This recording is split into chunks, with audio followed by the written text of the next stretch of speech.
Welcome back, everybody. This is Chris G here, Hard Hat CEO. Again, it's a Thursday. And you know what? I done decided we're going to talk about some stuff I'm excited about today. And it's not real estate. It is about teamwork, though. And that's my love language when it comes to delegation and having everybody help you get where you need to be. And to help me do that today, I got Samantha Prestidge from Denver, Colorado, but originally from the Florida area. And Yes. she's getting used to the cold weather up there. I know she's been there a while, but whew, it's cold here in Missouri. Amen to Mm. that. All right, everybody, help me welcome Samantha. Samantha, how you doing today?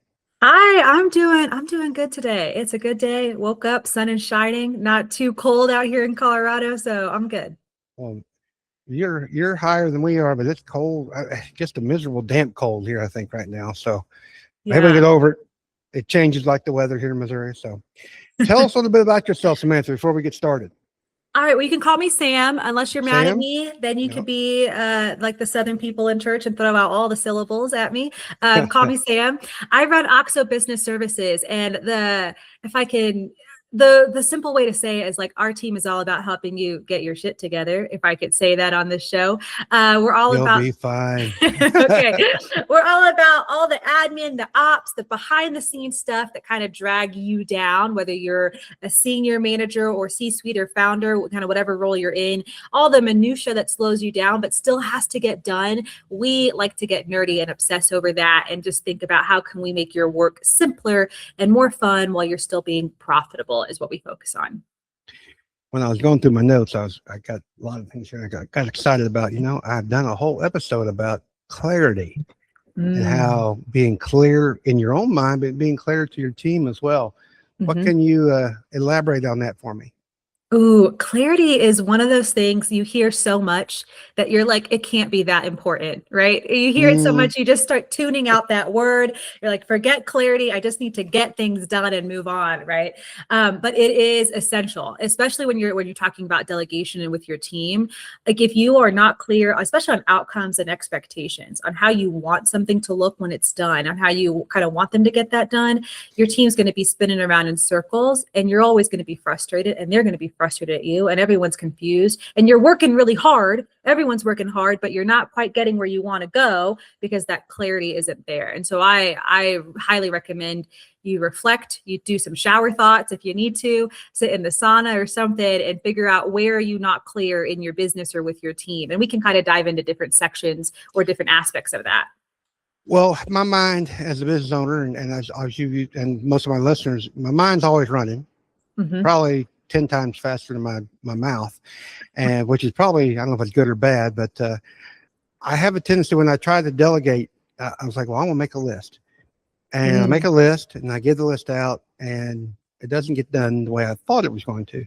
Mhm. So then I look back and say, well, what made him think this? And I read my notes and it's like, well, I can see how they read that. How do I become a better communicator to my team so that I'm not getting frustrated and they kind of have a clear understanding? Yeah, this is a great thing to dive into because I think, most people are going to hear what you just said and think, okay, well, I need to go create better SOPs. And that really slows you down when you go to delegate, because then that puts you in the mindset of anything new to hand off to somebody, I've got to take the time to create an SOP. And that's just not true. So where I usually say you're missing the clarity is on that outcomes and really what the big picture context is. So let's say you're delegating, like, let's just say podcast management, for example, right? Well, does our podcast editor know what our goal for the podcast is? Is it hey, we want to get inbound leads, or is it that we want to grow visibility, right? Because they might approach your editing and your content differently based on that big picture context. So same thing for projects. Like, what is the end goal of making this customer happy? What does that look like for us? What does the customer want for it, right? And so I say, like, think about what the outcomes and the big picture context is. So if we're looking, like, for example, your podcast editor, like, is your goal for the podcast to get more leads, or is it to like grow visibility and leads will come once we're like at 100,000 followers or something? Your editor is going to approach things differently based on that big picture context. Same thing for projects, right? Like, what does it mean for this customer to be happy? And then we don't have to like sit there and write a whole checklist and to-do list for whoever we're assigning tasks to, because that's really laborious. Like, I don't want to do that. And you know what? My mind does go faster than my mouth sometimes. I also would rather just drop like a Slack or iMessage audio note to someone than write down all those to-do items that they need them to Oh, do. I've heard that. Like, oh my gosh. I'm like, it's so convenient for me to just ramble and then tell my assistant, here's a 5-minute audio clip, go figure out what I need, right? And that's fine, that's her job. But like, even with my ops assistant, there's certain things where I'm like, I'm not gonna write out all these things. Like if it's something super specific, I might record a Loom video, you go make the SOP so you know how to do it consistently moving forward. But when it comes down to me delegating new stuff to her, I'm saying like, this is the outcome I want. This is what I want the client to feel or what I need the team member to have. Like you figure out the steps to go make that happen. Well, that is not micromanagement. What is wrong with you? What? Yeah, no, I don't. Oh my gosh. I feel if you're a micromanager, I'm, you know what? I'm not going to judge you. You probably have never been shown another way to do things. Like if you are a micromanager, I'm guessing you haven't had a great manager before that has set a great example for you. You've probably been burned before. So you have something that's validating your need to like get in the weeds with your team members. So I don't want to judge you too harshly, but I will say that is tiring. I don't got time for that. I don't have the energy to micromanage somebody. Like, absolutely not. Do I have any interest in that? So if we're not going to be micromanagers, then we have to have a good team, right? How do we develop that team, or how do we even find them? Actually, I made a note to myself. I've said before, and I'm not a very good hire. I'm not the person to go hire people. I want to believe them. I ain't got time to figure out if they're bullshit me or not. And I just want to get it over with because I just despise interview. I'm not this is an interview. I despise just hiring people. It's just not me. Okay. Yeah. So how do we do that? Or I've got to the point where I just hired somebody else to go find somebody. And go deal with it. That's fine, right? If you don't like something, don't do it, right? Right. So it's interesting, and we can speak to. There's two different ways I'd approach this, right? And so, like if you are a super small team, like let's say you're under 10 or you're a solopreneur or like you're just starting out your trades thing. And so I'm also guessing if you're just starting out, most of the people you've hired have all been your field people, right? The people to go do the actual work that you're getting paid to do. And you haven't maybe looked at the admin side so much. And so if you're in that situation, I would sit down and don't think of like the tasks that someone could do. I would reverse engineer this and say, what do you want to be doing? As the founder, where do you want to be playing in the business? And create that picture. And then you can look at, okay, what is left over that my business, this needs to happen for the business to function. And then that starts to create the job description for the next person you're going to hire. And when you do it that way, it's also much clearer for you to understand like what are the characteristics and personality traits. And that's something that so many people get wrong and hung up on, like college degree, no college degree, 4 years of experience, just starting out. Like, yeah, we could get into the weeds on that, but you're not going to have that clarity unless you know where do you want to be focused in the business, and therefore what is the real value of this role? How much time would you have to train this person up and those things? If you are a little bit more developed in your business, you're a little further along as far as stages and stuff go. So you've got departments and things. And you're thinking about, well, how do I hire? Well, now we've got to talk to our managers. How much time do they have to train somebody? How, like, what are the maybe personality traits that are missing in their team? Because we could hire for culture all day long, but is that going to give me like the stale, same boilerplate person every time? Like, yeah, I want A players, but I need like diversity of thought in my A players there, right? So we've got to dissect a little bit more of what does this role really require? And what is this department and team overall? What are they missing? And then go about hiring that way. Does that clear it up a little bit, or do we need to dive into any of those things? No, you did good. I want to talk about A players though. That was one of the questions on my next list. So, I can't afford A players. Or can you not afford A players? Well, it's that crappy cliche answer of like, it depends. It depends, right? But that goes back to like, you got to be clear on your business. Your business is unique. You might not have unique problems, A lot Right. of problems are very common and you're not unique in your problems, but your business and how you want to run your business is unique to you, right? Well, I think it's partly your definition of an A player. Yes. Yeah. I mean, you can have different levels of A players. Like, Hmm. um, you need helpers. You don't need all chiefs. You know, no, you need some Indians, not chiefs. I want A player chief Indians, but I don't need a bunch of A player chiefs. I need one A player chief Hmm. in charge of that group, but then he needs Hmm. a good guys underneath him. So their Yeah. level of competency, I guess, is a little different. Um, Yeah. would you agree with that? Oh, this is interesting because just yesterday I was trying to define like all the things that I look for in hiring. And I went Yeah. from like 3 C's to 5 C's. And I'm like, I think my list is getting too long. But I'd say when I'm looking at an A player, and this has to be defined for the company and then for the role itself. But I'm looking at confidence, character, capability, Hmm. and hold on, and confidence. So competence, confidence, capability, and character is the Yeah. things that I'm looking for. So if we start with competence, that's going to be like their experience, right? So like what technical skills do they know? Like how much real training on how to actually execute on this work are they going to need? What like and all of that. Then if I'm looking at I'm going to mess myself up. I don't know what order I said these in, but I know the words, but I don't know the order. If I got competence and then if I got character, like Yep. that is probably what we're looking at from what most people are thinking when they think A player. I think all four of these kind of go together, and culture, right? So if I'm looking at character, like how do they fit into my culture? Are they a person of integrity? I get asked that question almost every time when someone's evaluating if they want to hire a US based virtual assistant with us. And they're like, well, how do I know that they're going to do the right thing? How can I trust you, Sam?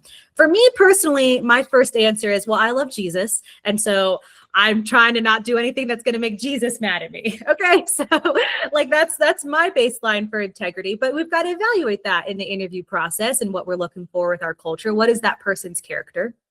And then I've got their confidence. Like, how confidently are they going to step into this role? Are they going to be proactive with certain things? Are they the kind of person that's going to shy behind wanting SOPs and wanting instructions? Or are they going to be able to look at a hot mess and be like, cool, this is a hot mess, but this is what I think we can do moving forward, right? What's their confidence there? Or am I going to have to train them up a little bit? That's where maybe leadership development skills would come into play.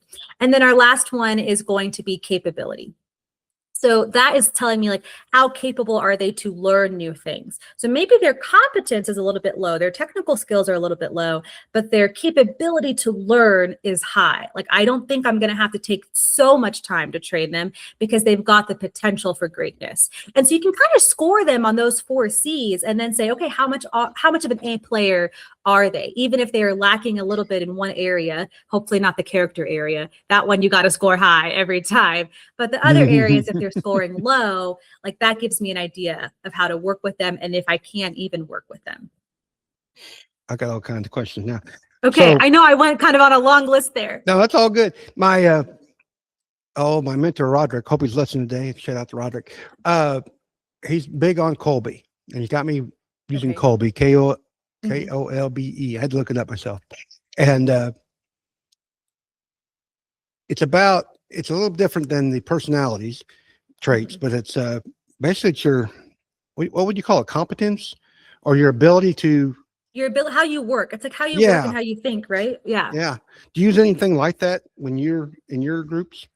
I'm starting to look into Colby a little bit more. I took that test years ago. We Hmm. don't right now do a lot of personality testing. I have found that when you give now, most of the people I work with are smaller founders. So they're Yeah. just starting out to like building their team. And so when you give them a piece of paper, these founders are already questioning their decision-making skills. And when you give them a piece of paper, like, oh, this is the report on this person, it's almost like they want the report to make the answer for them. And so Mm. I don't appreciate that. I'm like, let's talk through because then they're gonna sidestep the clarity that they need. And we talked Ah, about how important that is, right? And I don't want you to sidestep that vision for your team, the vision for yourself as a founder. And so I don't lean into personality tests too much. Now, if you are a larger team, I think that they can be great tools if you're struggling with communication, if you're struggling with really rallying people together and you yourself feel like, hey, maybe I'm not as great as a people reader as I want to be, then that personality test could be great. But if you're going to use it for hiring, you need to deploy it out to the rest of your team as well. Everyone that's already on your team needs to have Oh, that he's big personality on that. test. Yeah. Yeah, because like, why would you use it for hiring? And then you don't know how that fits into the big picture of the team. Like that's just makes no sense. So if you're going to start using it, start with everyone that's already employed by you, and then use it with all your future hires and interviews. He kind of, I wanted to, he uses it kind of like an affirmation.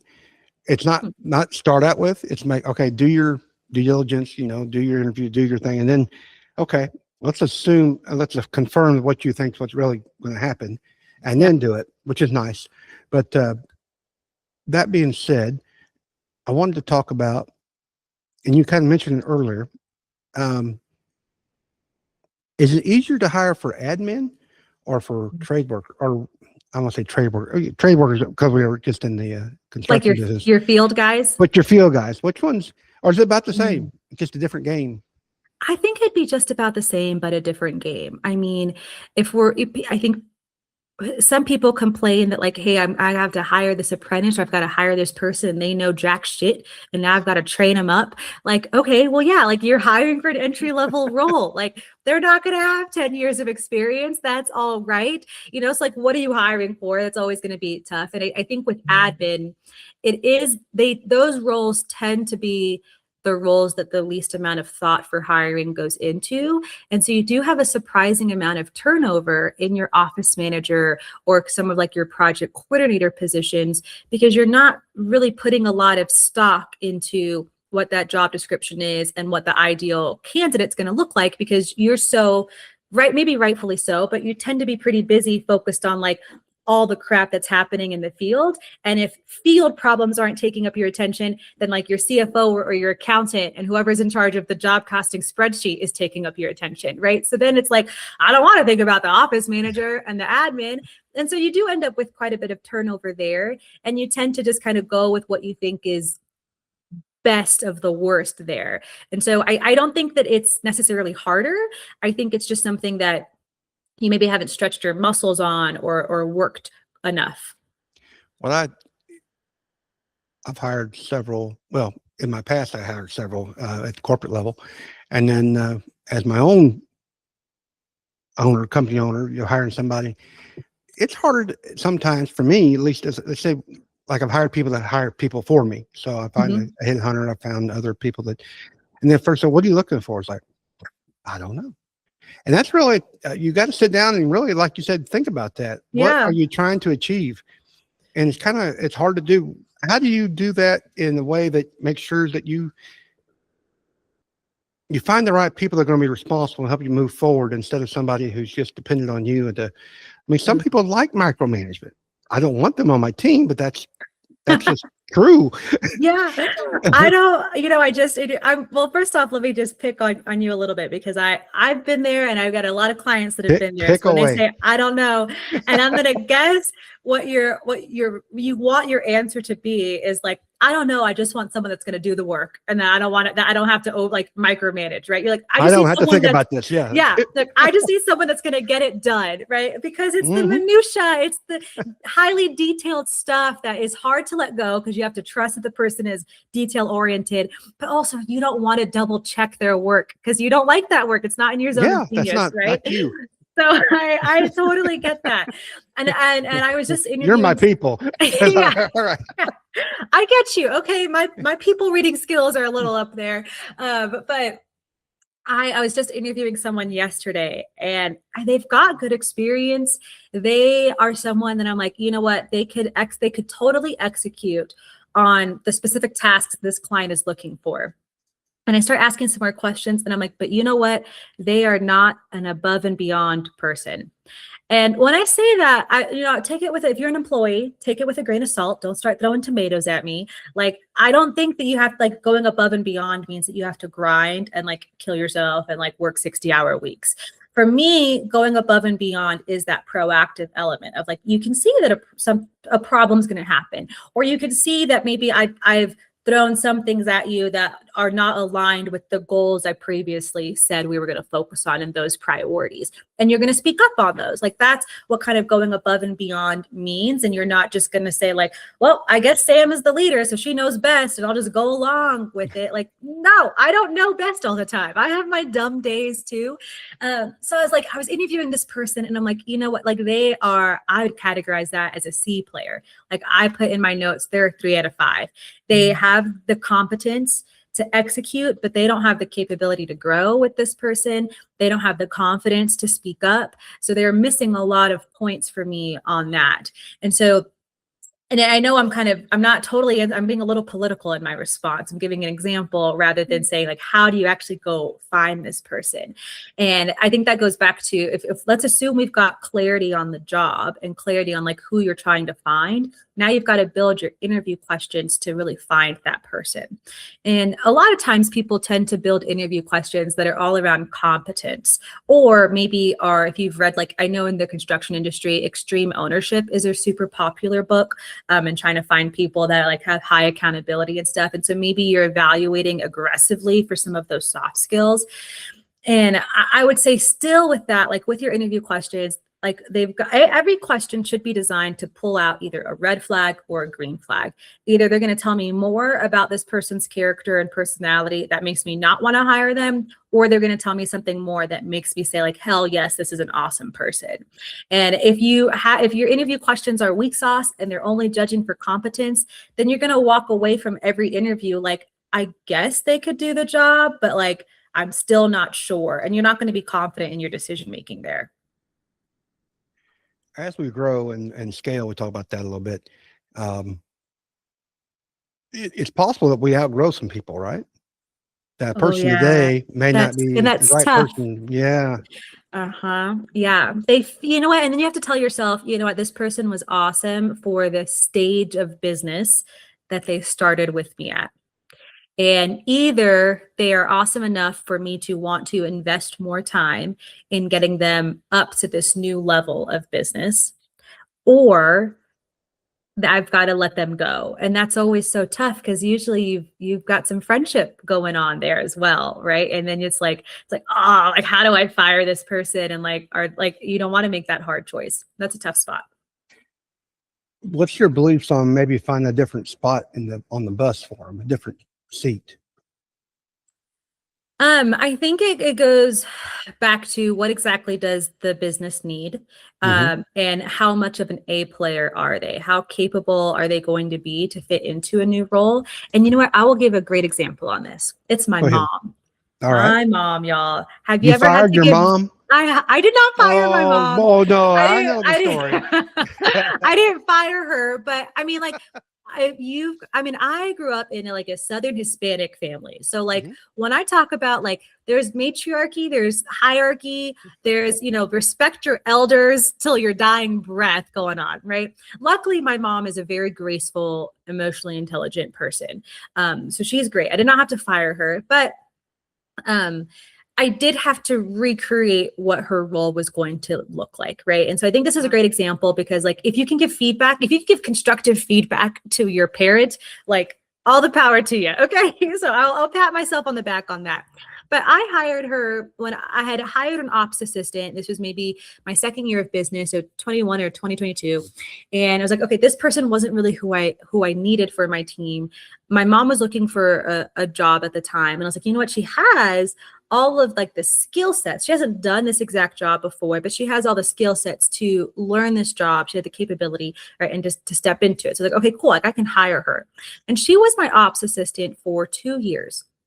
And she did great things for where I was in my business at that time. Like just having someone, she is such a cross the or dot the I's, cross the T's kind of person. Like, and she was going to catch me on any like attention to detail mistake I made. I knew that like she was going to catch me on that. Right. So awesome for what I needed at the time. And then my business grew up a little bit more. I was like, okay, well, now this ops assistant really needs to do more client success and those types of, and she, that's not her skill set. And so I had to kind of not demote her totally, but find a different role for her. It's like, okay, great. Like you're great at like, she doesn't love QuickBooks, but she's great at finding the data entry issues with the numbers. She's great at kind of catching like, hey, did we skip a step somewhere? And so still being like that safety net for us, I could create a role that my business did need and that she fit the need for it. And so I think that that's a great example of, okay, now I'm going to hire a different ops assistant that could come in and do more client success, more team trainings, and fill what the business needs while still figuring out how this A player, my mom, could still support the business. Dan Sullivan has a book called 10X is Easier than 2X. Mm. And he talks about 80-20 rule. I'm going to talk about it a little bit. Mm-hmm. I've had to go through 2 layoffs in my previous and back in my corporate days. And those are worse than firing people. When firing people make me mad. They deserve it. Whatever it is, get out of my way. I don't need you anymore. Okay. Layoffs are kind of harder because, they necessarily haven't done anything wrong. You just got to make a decision. Mm-hmm. And the government makes rules and he makes it harder to do a layoff, in my opinion, but do the right layoff.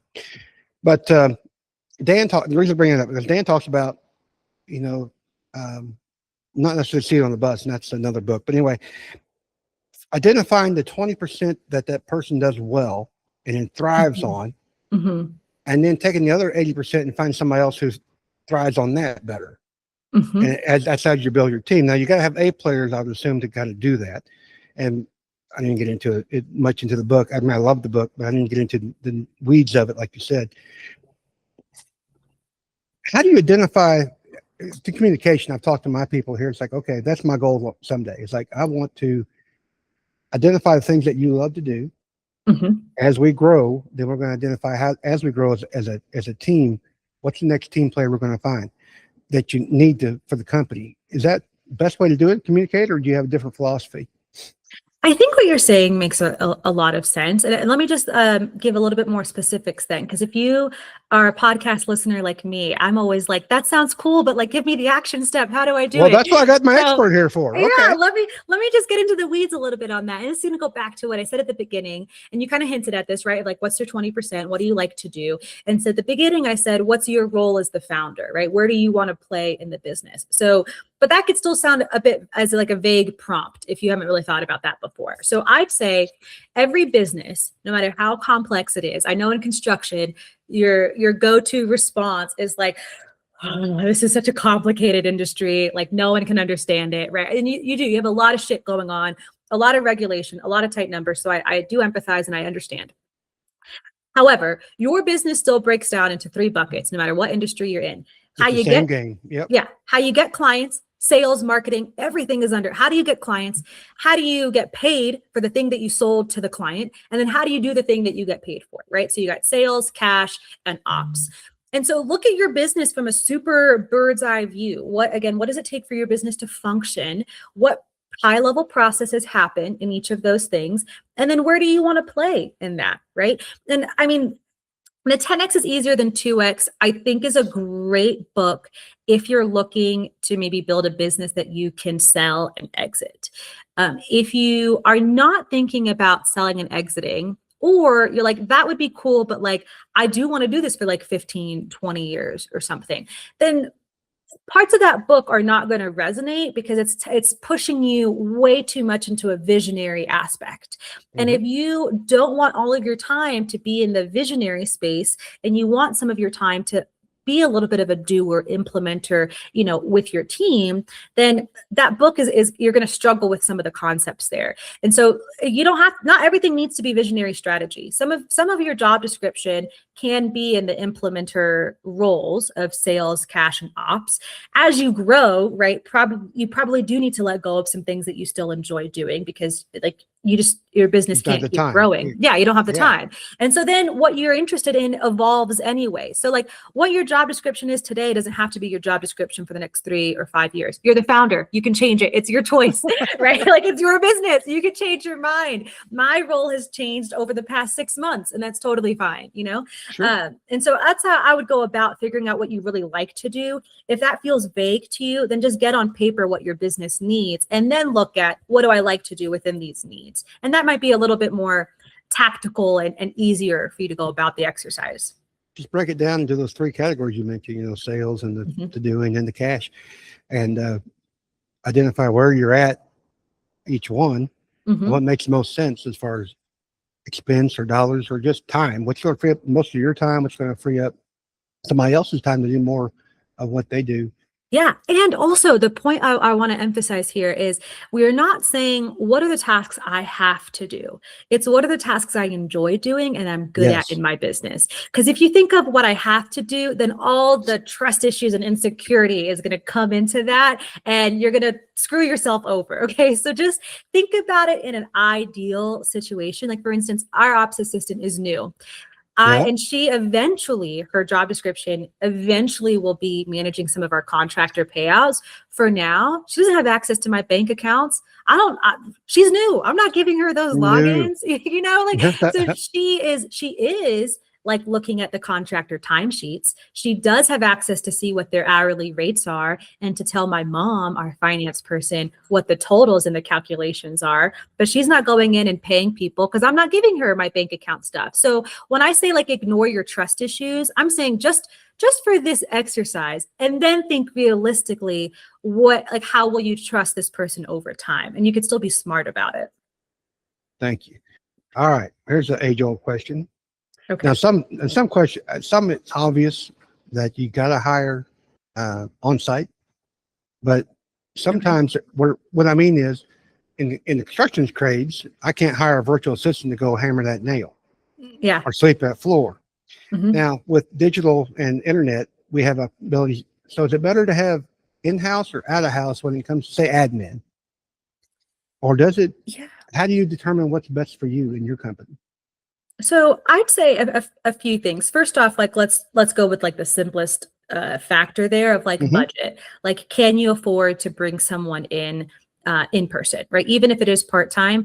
If it's part-time in person, though, you're probably still looking at about 20 hours a week. Right. Some of our clients, like, hey, that doesn't make sense for them. Like they need someone that's like 5 to 10 hours a week, right? So what is realistically your budget there?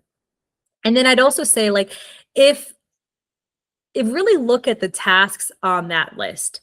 And do those tasks require somebody to be in person? That might be nice for you. If you want to just like yell out of your office and like see your money punny sitting next to you, like right in the hallway, and like you can just yell, "Oh, I need this," like that. If that's what you want and you have the budget for it, by all means, go for it. Go get what you want. Don't force yourself into a digital person box if that's not going to work well for your personality.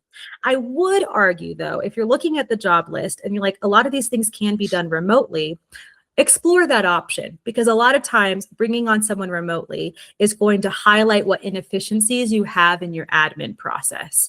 And there's usually a lot of inefficiencies in those processes because they are the forgotten child, right? You've spent a lot of times Hmm. optimizing your field. Now, once the field's in order, now you want to worry about cash and job costing and getting the finances in place.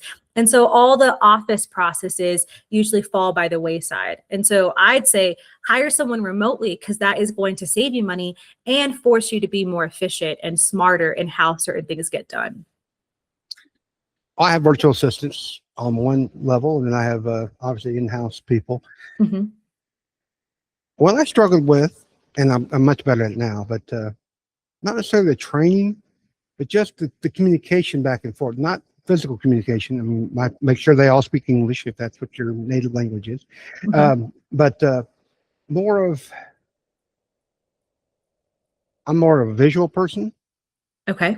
and they're not here with me. So it's hard for me to explain or not necessarily trust, because you want to hire the person that can do the job, but identifying those weaknesses until it's too late. Is there a better way to train people or kind of prep them when you hire a new virtual assistant to Hmm. kind of avoid some of my mistakes I've made?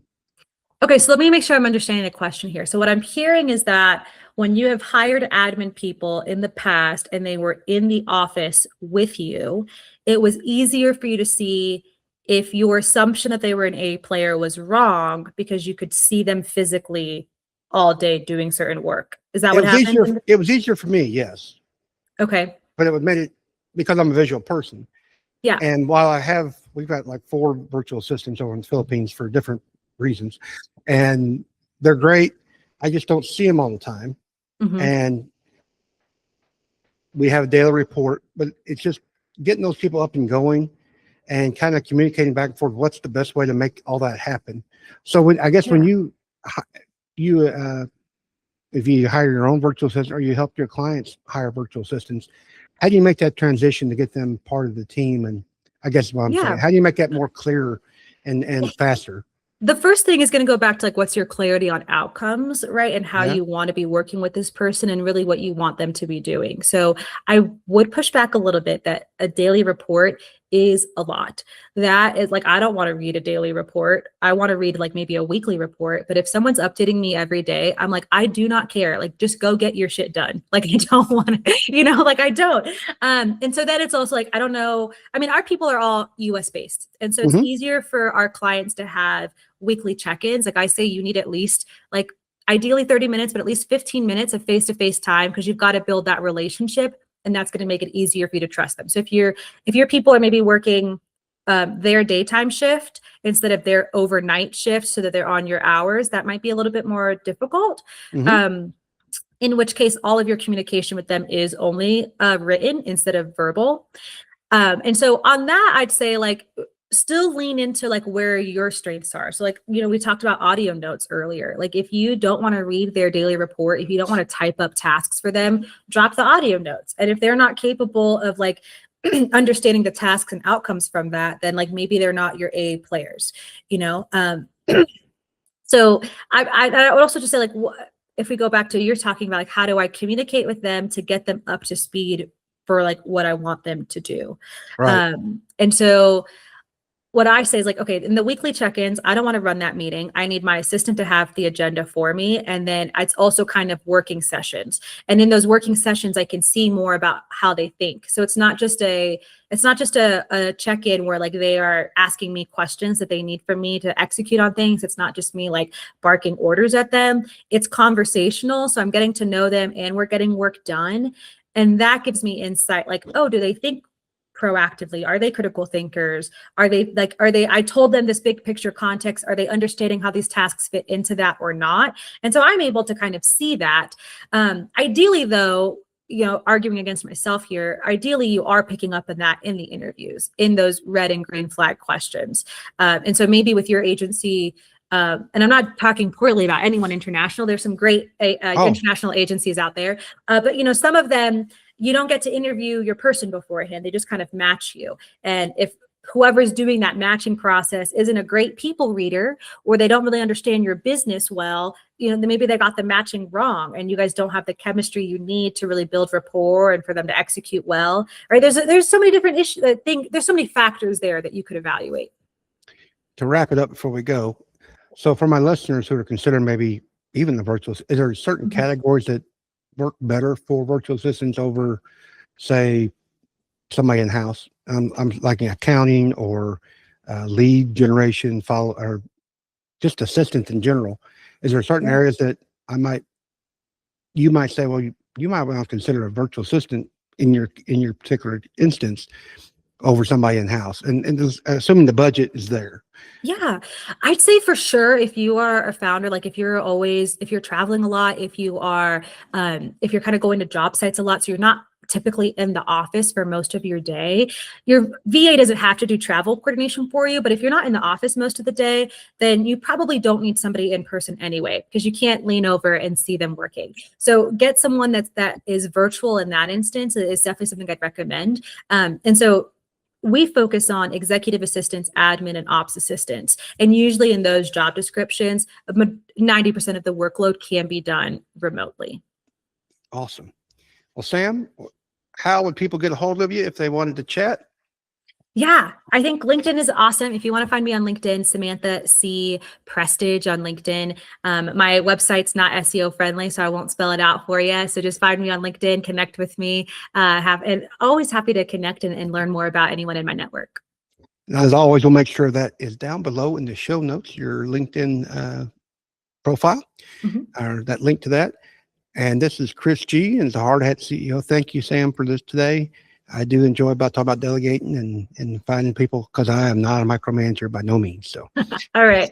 Thanks for having me. All right. God be with you till we meet again, guys. We'll see you again next week on Hard Hat CEO. Bye-bye.